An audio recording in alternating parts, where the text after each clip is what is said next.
Nama saya Hilary Antonia Nauli Rejotonda.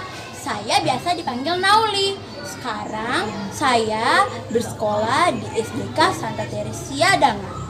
Hari ini saya akan bercerita legenda Batu Menangis. Penasaran tidak? Oke, sekarang saya akan mulai ya. Di sebuah desa, hiduplah seorang gadis yang amat cantik bersama ibunya. Gadis itu setiap hari hanya bersolek di depan cermin. Ia tak pernah membantu pekerjaan sang ibu. Nak, tolong bantu ibu memasak ya. Tidak, Bu. Nanti wajahku terkena uap panas. Suatu hari, sang gadis meminta gaun baru kepada ibunya. Bu, aku mau gaun baru. Semua gaun ini sudah lama dan tidak bisa dipakai lagi.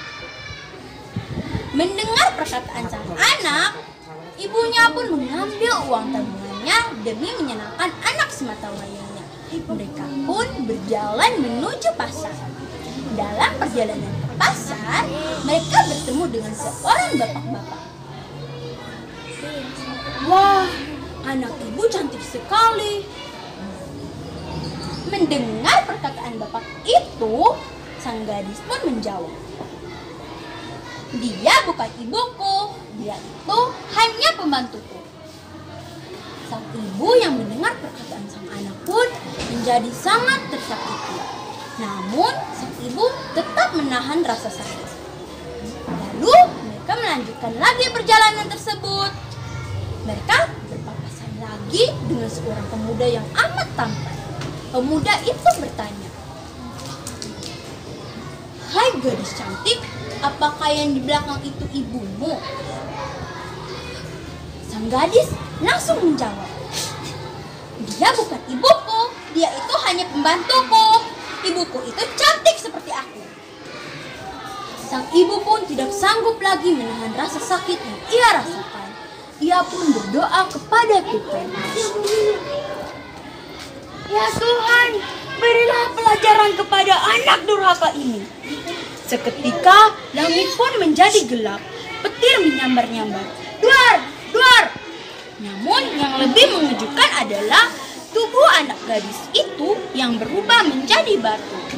Walaupun tubuh anak gadis itu berubah menjadi batu, kita tetap dapat melihat air mata yang diteteskan. Nah teman-teman, pesan moral dari cerita ini adalah kita harus selalu menghargai dan mencintai orang tua kita, karena mereka adalah manusia yang paling berjasa dan paling mencintai kita. Terima kasih. Teman, perkenalkan nama saya Jessica. Saya duduk di bangku kelas 5 SD. Saya bersekolah di SDK Santa Teresia Dangan. Hari ini saya akan menceritakan tentang asal-usul kulit zebra yang berbelang-belang. Selamat mendengarkan. Pada dahulu kala, ada seekor zebra yang sangat sombong dengan kelebihannya. Kelebihannya adalah dia itu selalu menyombongkan diri karena kulitnya itu sangat putih. Suatu hari, dia merasa haus. Ia berkata, "Duh, hari ini panas sekali. Kok aku jadi rasa haus ya? Lebih baik aku minum air aja deh ke sungai." Zebra pun langsung pergi ke sungai. Setelah ia sampai di sungai, ia bertemu seekor gagak. Melihat bulu gagak yang sangat hitam, dia lalu mengejek gagak. "Hai gagak, kok kulit kamu itu tuh hitam banget sih? Lihat nih, kulit kamu putih," jawab si zebra. Mendengar hal itu, gagak berkata, "Zebra, aku memang sudah diciptakan oleh Tuhan seperti ini. Kan semua hewan mempunyai kekurangan dan kelebihan masing-masing." Mendengar hal itu, zebra menjadi marah. Ia berkata, "Halah, palingan itu tuh cuma alasan kamu aja.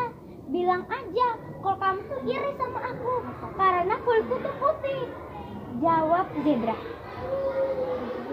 Lalu Gaga pun terbang dan pergi menemui 3 sahabatnya, Gajah, Kancil, dan Tupai. Setelah tiba di sana, ia menceritakan semua hal yang menimpanya tadi. Mendengar hal itu, Gajah berkata, kok zebra ngomong gitu sih ke kamu?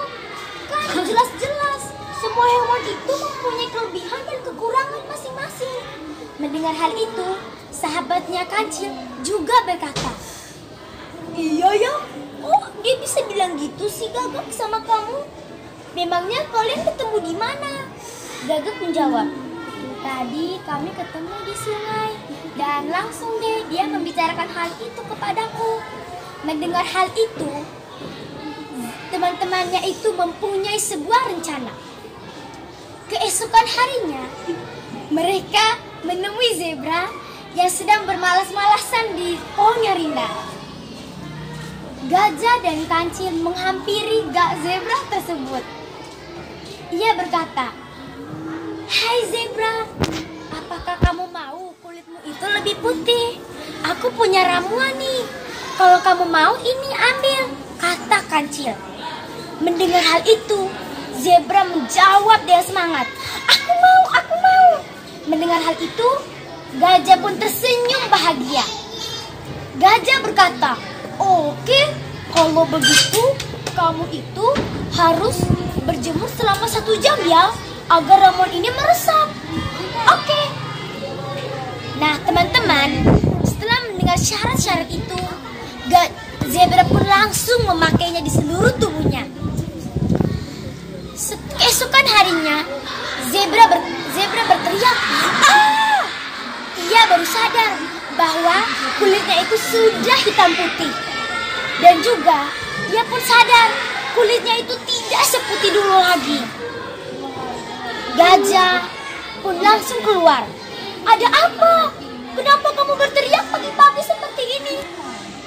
Gajah, lihat nih, kulitku tuh langsung hitam putih karena memakai ramuan yang kemarin kamu berikan. Ho, itu adalah ramuan untuk membuat kulitmu itu belang-belang. Makanya zebra, kamu menjadi hewan tidak boleh sombong dan jangan merendahkan kekurangan orang lain. Teman-teman, pesan moral dari cerita ini adalah kita harus menghargai kekurangan orang lain dan tidak menyombongkan diri dengan kelebihan kita. Terima kasih. Halo teman-teman, perkenalkan nama saya Alexander Gesturiliko. Teman-teman bisa memanggil saya Lexan. Saya sekarang duduk di bangku kelas 5 SD. Saya bersekolah di SDK Santa Teresia Danga. Sekarang Lexan akan menceritakan tentang gajah dan semut. Teman-teman penasaran tidak? Pasti penasaran kan? Oke, Lexan mulai sudah ya. Di sebuah hutan ada seekor gajah yang begitu bangga dengan tubuhnya yang besar. Dia suka mencari masalah dengan hewan-hewan lain. Hewan-hewan lain merasa sangat kesal. Pada saat ia sedang berjalan, ia melihat seekor burung beo yang sedang duduk di atas pohon. Lalu ia pun menghampiri burung beo itu. Ia pun berkata, hei, sedang apa kamu di sana? Jawab burung beo itu, aku sedang duduk dan menikmati udara yang di sini. Gajah pun menjawab, sekarang kamu harus hormat dan tunduk padaku karena aku adalah hewan terkuat. Burung beo yang mendengar itu merasa sangat emosi. Burung beo pun menjawab, kenapa harus begitu? Kita kan sama-sama hewan. Gajah pun merasa kesal karena burung beo itu menjawab kayak begitu. Lalu gajah pun membalas dan menarik pohon itu dan menggoyang-goyangkan menggunakan belalainya. Lalu burung beo itu tidak dapat duduk lagi di atas pohon itu, sehingga burung itu pun pergi. Gajah pun menuju pinggir sungai untuk minum air. Tiba-tiba di pinggir sungai, ia melihat seekor semut. Semut itu sedang mencari makan. Dia bertanya kepada semut itu, hei semut, "Kamu sedang apa?" Jawab semut itu, "Aku sedang mencari makan karena sebentar lagi akan turun hujan. Karena aku akan mengumpulkan makanan untuk rekan-rekanku."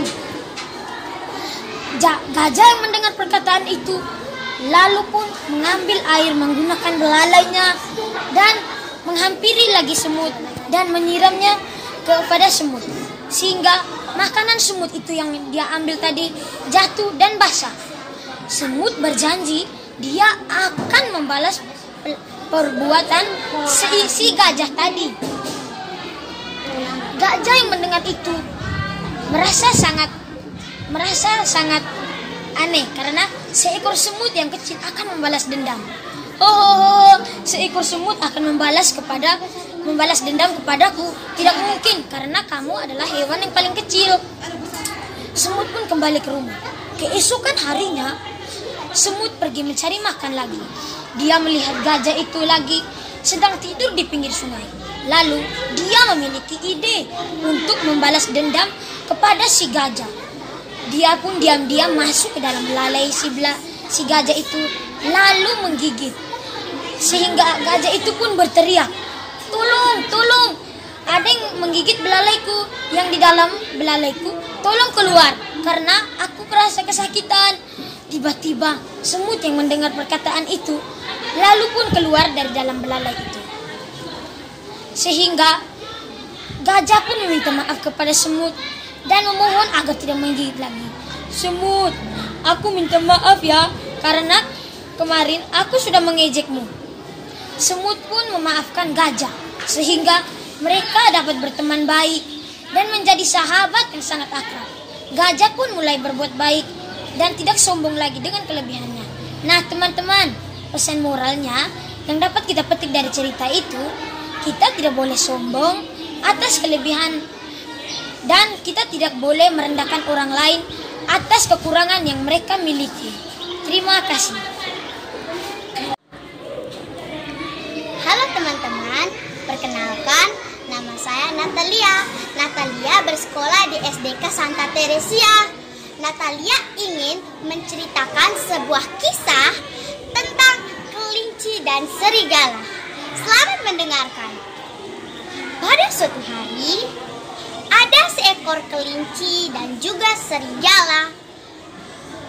Mereka berdua bersahabat karena pada suatu hari mereka berdua berjalan menuju pinggiran sungai.